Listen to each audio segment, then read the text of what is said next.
하나님 아버지의 사랑과 은혜를 감사합니다.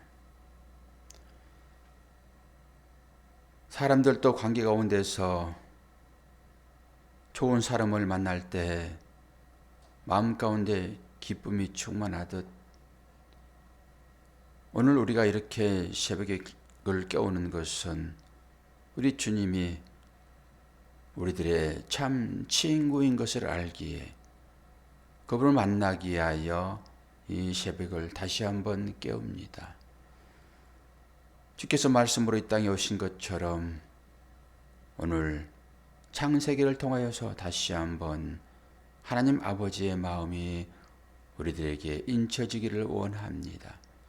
깨닫게 하시고 그래서 그 말씀을 통하여 우리 아버지의 마음을 깊이 알고 그 사랑 안에 들어갈 수 있도록 도와주시옵소서. 예수 그리스도의 이름으로 기도하옵나이다. 아멘. 하나님 말씀 창세기 19장 30절에서 38절입니다.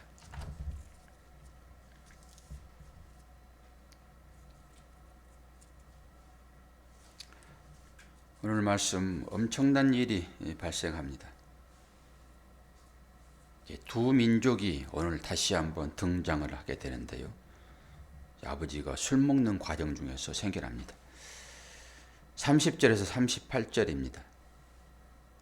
롯이 소알에 거주하기를 두려워하여 두 딸과 함께 소알에서 나와 산에 올라가 거주하되 그 두 딸과 함께 굴에 거주하였더니 큰 딸이 작은 딸에게 이르되 우리 아버지는 늙으셨고 온 세상의 도리를 따라 우리의 배필될 사람이 이 땅에는 없으니 우리가 우리 아버지에게 술을 마시게 하고 동침하여 우리 아버지로 말미암아 후손을 이어가자 하고 그 밤에 그들이 아버지에게 술을 마시게 하고 큰 딸이 들어가서 그 아버지와 동침하니라. 그러나 그 아버지는 그 딸이 눕고 일어나는 것을 깨닫지 못하였더라. 이튿날 큰 딸이 작은 딸에게 이르되 어젯밤에는 내가 우리 아버지와 동침하였으니 오늘 밤에도 우리가 아버지에게 술을 마시게 하고 내가 들어가 동침하고 우리가 아버지로 말미암아 후손을 이어가자 하고 그 밤에도 그들이 아버지에게 술을 마시게 하고 작은 딸이 일어나 아버지와 동침하니라. 그러나 아버지는 그 딸이 눕고 일어나는 것을 깨닫지 못하였더라. 롯이 두 딸이 아버지로 말미암아 임신하고 큰 딸은 아들을 낳아 이름을 모압이라 하였으니 오늘날 모압의 조상이요 작은 딸도 아들을 낳아 이름을 베남미라 하였으니 오늘날 암몬 자손의 조상이었더라. 아멘. 성경은 일반 경전과는 다릅니다. 일반 종교의 경전은 선한 것만 기록을 합니다. 선한 것만. 근데 성경은 그렇지 않죠. 우리가 생각할 때 도저히 어떻게 경전에 이런 말씀들이, 이런 이야기들이 기록되어 있는가, 그리고 어떻게 이것을 경전이라고 얘기할 수 있겠는가, 그렇게 생각할 수 있죠. 하나님께서 하시는 모든 일은 다 선한 일이십니다. 하나님께서 허용했다라고 하는 것은 그것이 하나님의 자녀들에게 좋은 본보게 될 것이다 라고 하는 측면이 강하게 있죠. 도저히 일어날 수 없는 그런 일들이 지금 일어나고 있는 것을 보게 되잖아요. 그런데 왜 우리가 이렇게 판단을 합니까? 우리도 뭔가 판단의 근거가 우리에게 주어져 있으므로 이걸 판단하죠. 이것이 나쁜 것이다 라고 하는 판단이 우리한테 있잖아요, 지금. 그런 전제하에서 우리가 성경을 보니까 이게 나쁜 것이다 이렇게 보여지는 거잖아요. 성경 전체를 꿰뚫고 보게 되면은 다 이해가 되어집니다. 우리가 인생을 살다가 마지막 순간을 맞게 될 거잖아요. 그리고 나서 자기의 인생 전체를 돌아보게 되면 다 이해가 되어집니다. 근데 그걸 모르기 때문에 지금 나에게 일어나고 있는 이 일들이 이해가 안 되는 거예요. 마지막에는 다 이해가 될 거잖아요. 성경도 똑같아요. 도저히 일어날 수 없는 일들을 우리는 성경 전체를 보게 되면은 와, 왜 이런 일들이 그때 일어났는가 이해를 할 수 있잖아요. 저와 여러분은 구원 받은 자로 이 새벽 시간을 깨우는 것입니다. 왜 새벽에 여러분 주무시지 않고 여기 나오셨어요? 왜요? 좋으니까. 그렇죠? 이 예배 드리는 것이 좋으니까. 그리고 그분을 만나서 우리의 이 답답한 심정을 또 토로하고 그러면은 그분이 우리 얘기를 다 들어주심으로 우리의 마음 가운데 응어리들이 풀어지잖아요. 상담이 그런 거 아닙니까? 사람들 가운데도 뭐 막힌 것이 있고 응어리진 것이 있게 되면은 그 좋은 사람, 내 얘기를 들어줄 만한, 나를 이해할 만한 그런 사람을 만나서 대화를 하다 보면은 풀어지잖아요. 뭐 그 사람이 나에게 무슨 답을 줍니까?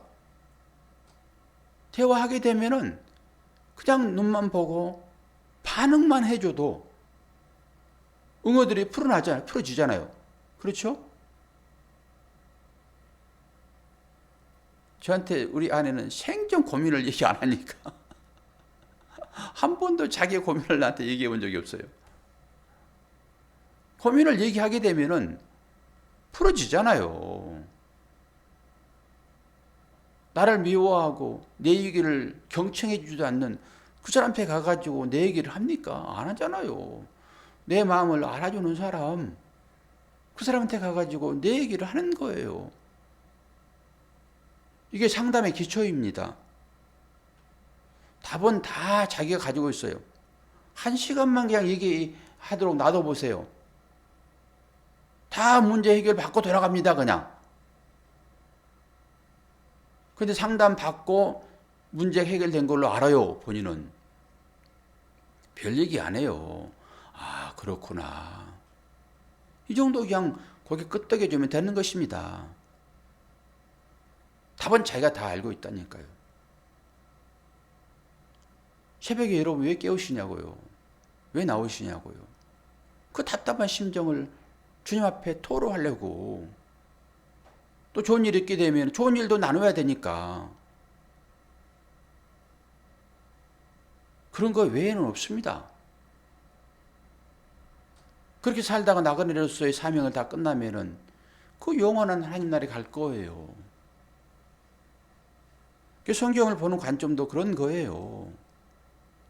그래서 창세기부터 요한계시록까지를 다 알아야지만이 이 내용을 바로바로 해석이 되어지고 작은 일에 일이 일비하지 않는다니까요.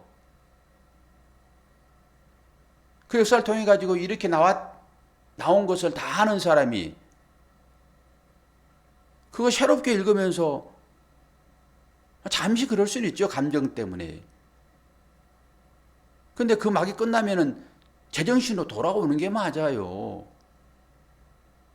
제가 왜 이렇게 서론을 길게 잡을까요? 이게 복잡한 일이라서 그러는 거예요, 이게. 성경 전체를 알지 못하게 되면은 이 부분이 되게 이상스러운 거죠.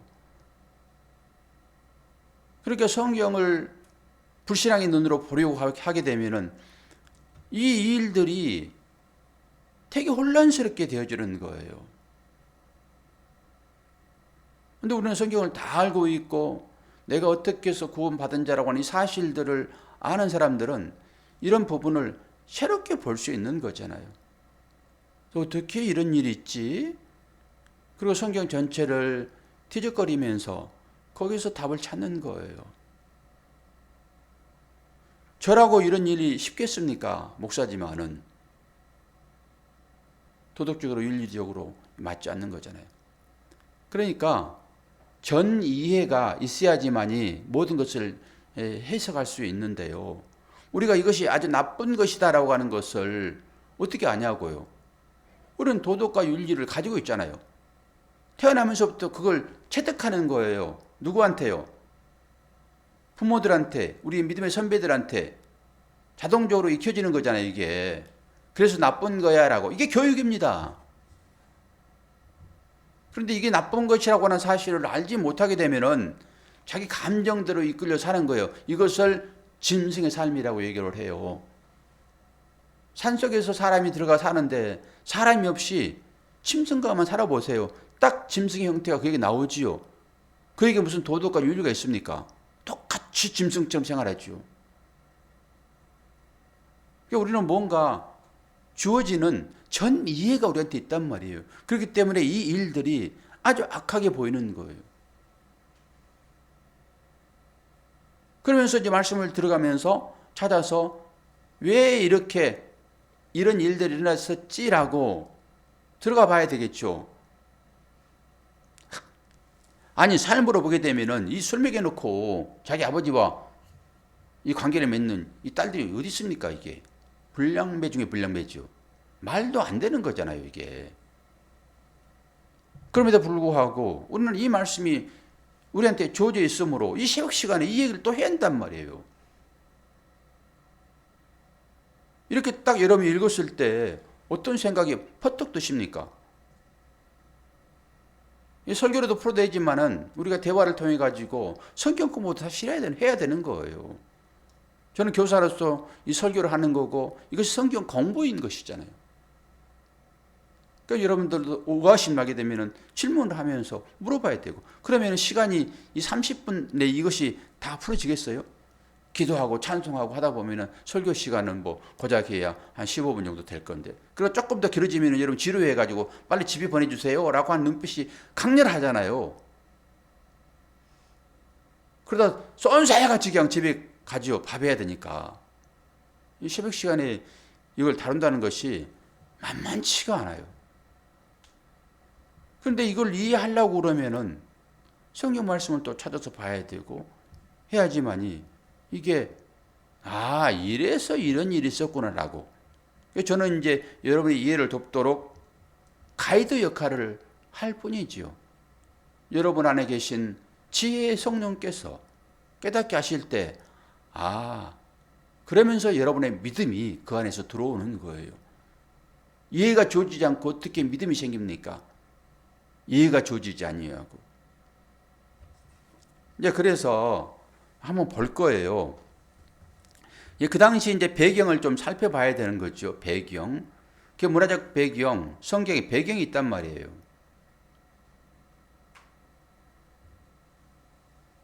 성경이 여러 군데에서 이런 일들이 발생해요. 자녀의 문제가. 하나님도 언약을 하실 때 이 자녀의 문제를 얘기를 했고, 아브라함에게. 여인에게 있어서 후손이 없다라고 하는 것은 여인에게 생명이 없는 거랑 마찬가지입니다.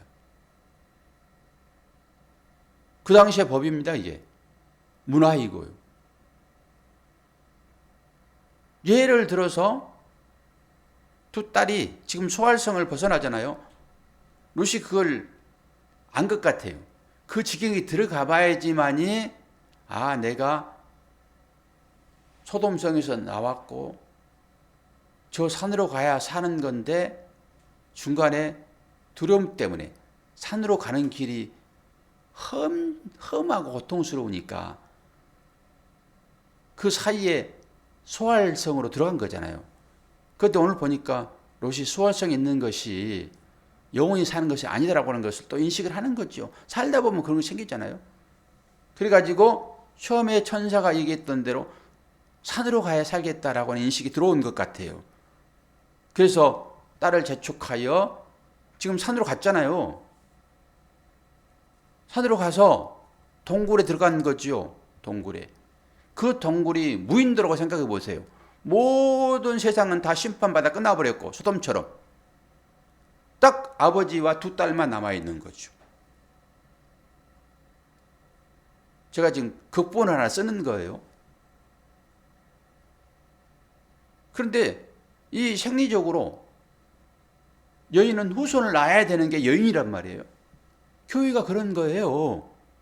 교회는 예수 그리스도의 아들을 낳아야 되는 거예요. 교회가. 우리가 교회인 것이고 전도하여 하나님의 자녀를 낳는 것이 교회란 말이에요.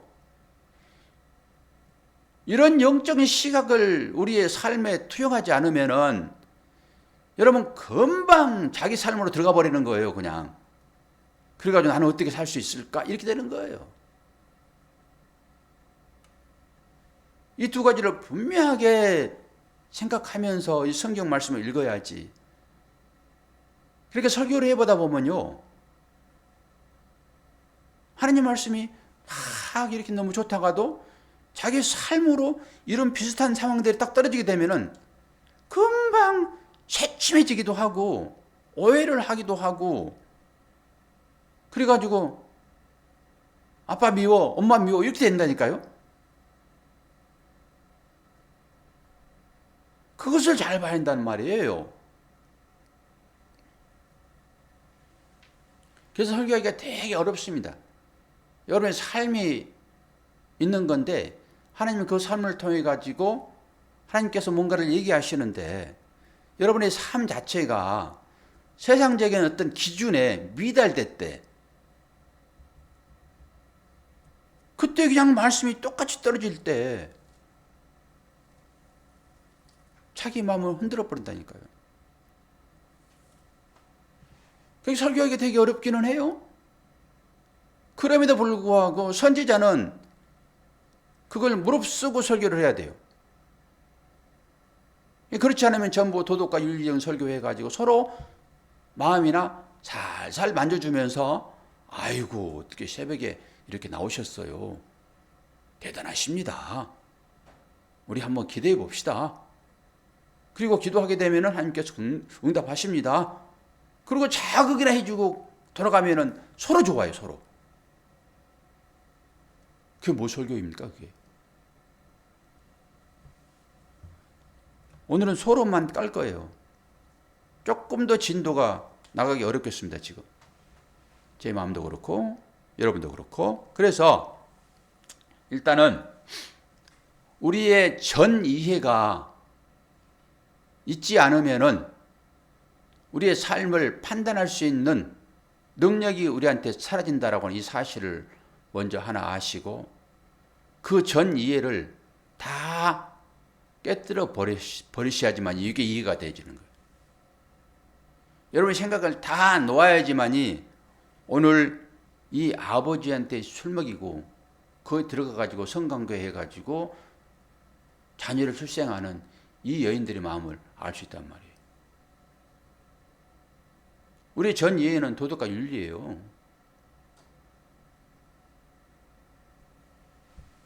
하나만 먼저 말씀을 통해 가지고 알고 그걸 바탕으로 월요일부터 이거 조금 풀어낼 거예요.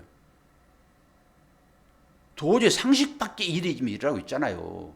그런데 성경에 기록되어 있단 말이에요. 이게 왜 하나님께서 이걸 여기다 기록하게 하셨는가를 보셔야 되잖아요. 이런 법을 다 빼버리고 신명기 28장만 가지고 살면 어떡하냐고요. 들어가도 복을 받고 나가도 복을 받고 네 떡반죽 그릇에 넘치지 않는 것이 있나 보라. 그리고 11절을 해봐라. 말라기서 내가 네 창고에 아주 차고 넘치도록 부으리라. 하나님을 시험해라. 이런 것이나 마음을 먹고 있으니까 하나 볼 텐데요. 레위기서 18장 창세기 출애굽기 레위기 민수기 신명기 여호수아 이런 말씀도 있어요. 레위기 18장 18장은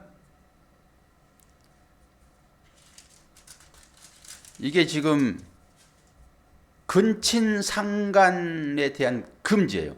근친상간. 법이에요, 법.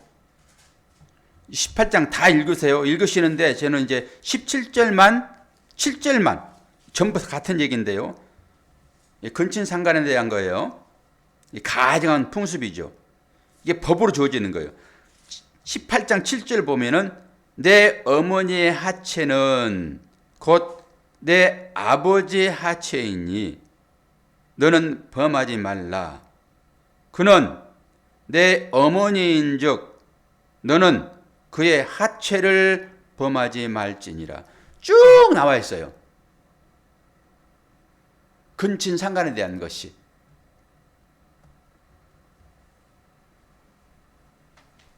하나님께서 이스라엘 백성들을 이끄시고 시내산에서 법을 주세요.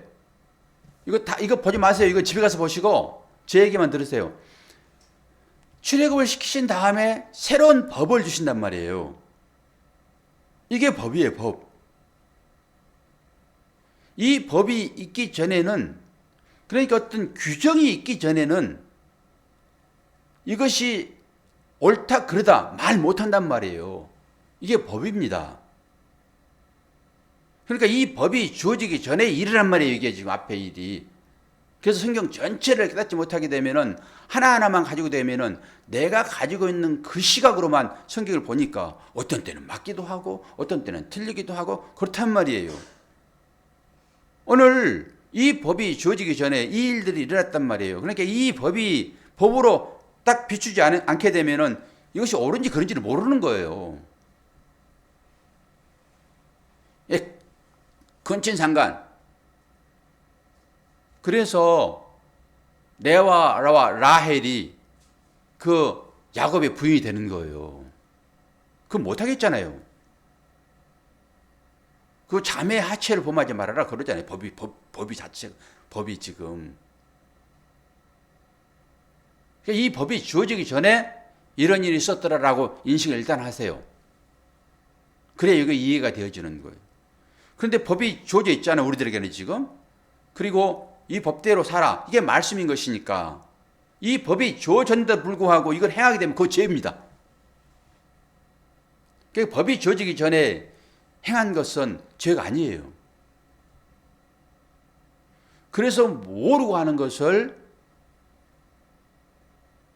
용서를 해주는 것입니다. 모르고 하는 것은. 정신이 좀 이상한, 정신병약한 사람들이 하는 그 행위는 그래서 감형을 해주는 거예요. 근데 또 알고 저지르게 되면은 하나님 공의의 하나님이시기 때문에 거기에 대한 심판을 하게 되어 있습니다. 근데 알지 못할 때는 괜찮아요. 그래서 이 법이 주어지기 전에 이 일이 있었더라라고 일단은 인식을 하시고 그 말씀을 찾아가면서 이제 제가 풀어드릴 거예요. 쉽지 않는 일이잖아요. 이런 일들이. 어제도 제가 그 두 딸을 내어주는 그 아버지, 나그네를 살리기 위하여 두 딸을 내어주는 아버지의 마음을 이거 어떻게 합니까? 도대체 이해가 안 되는 거잖아요. 그런데 제가 그걸 영적으로 풀어냈잖아요. 그리고 그 풀어낸 그 삶을 가지고 이 이해력을 가지고 또 이걸 보면 이것도 또 풀어지는 거예요. 그러니까 세상을 사랑하는 하나님을 알지 못하는 사람들의 삶의 형태는 이렇게 나오더라. 이렇게 결론 얘기해. 제가 마지막 결론을 지금 미리 한번 얘기를 하는 거예요. 하나님을 알지 못하는, 진리를 알지 못하는 사람들의 삶의 형태는 이런 식으로 삶이 나오더라. 그 삶의 끝은 결국 이스라엘 백성들을 믿음의 삶으로 인도하는 또 다른 어떤 측면 줄기가 여기서 생겨나는 거예요. 한 줄기가. 아브라함의 줄기 하나 딱 생겨나고 롯의 줄기가 하나 딱 생겨나는 거예요. 그래서 아브라함의 자녀가 이 롯의 줄기에 이 괴롭힘을 통해 가지고 바른 길을 가는 거예요. 그러니까 전 역사를 살펴보게 되면 다 이해가 되지는 거죠. 저나 여러분이 이 성경의 끝을 알고 있잖아요. 그러니까 이 끝을 붙잡고 실타래를 풀어내듯이 여러분 실말이 아닙니까? 이걸 자꾸 계속 풀어내는 거예요. 우리는 답을 알고 있으니까. 우리는 실마리를 갖고 있잖아요. 엉킨 것을 풀 수 있는 답을 가지고 있잖아요. 근데 여러분들은 잘 못 푸니까 제가 풀어주는 거예요. 이렇게 하나씩 하나씩. 거기에 이제 여러분들 반응하시면 되죠. 아, 그렇게 해서 내가 이렇게 이 풀어지는 삶을 살게 되어 있구나. 결국 쫙 풀어질 거잖아요. 할렐루야. 되게 어려운 거예요, 이거. 어려운 거고 제가 이제 신명기 말씀을 찾아가지고 다시 쫙 월요일날 풀어드릴 거예요. 월요일날. 그러니까 그런 기대가 있는 사람은 월요일날 새벽을 안 깨우겠어요? 깨우겠어요? 기다리지. 기다리지요. 애기들이 소풍 가려고 그러면은 그 밤잠을 설치듯이 여러분 안에 그런 마음이 있느냐고요. 하나님의 나라에 대한 소망이 여러분한테 있습니까? 그러면은 자잘하게 일어나는 그것들 충분히 넘길 수 있습니다. 여러분 삶 가운데 이 소망이 확실하게 자리 잡기를 축원합니다. 기도하겠습니다. 좋으신 아버지 하나님, 아버지의 사랑과 은혜를 감사합니다. 우리의 인생이 이리저리 얽혀있는 실타래와 같습니다. 그러나 하나님께서 선생 보내주시어서 이 실마리를 붙잡게 하셨으니 이제는 우리가 하나씩 하나씩 풀어내므로 내 인생이 어떻게 해서 이렇게 꼬여 있는지를 깨달아 알게 될 것이니 또한 기대가 있습니다. 우리 성도들 삶 가운데 이 얽혀진 모든 실타래들이 말씀을 통하여서 술술 풀어짐으로 삶 가운데 기쁨이 충만하도록 도와주시옵소서. 예수 그리스도 이름으로 기도하옵나이다. 아멘.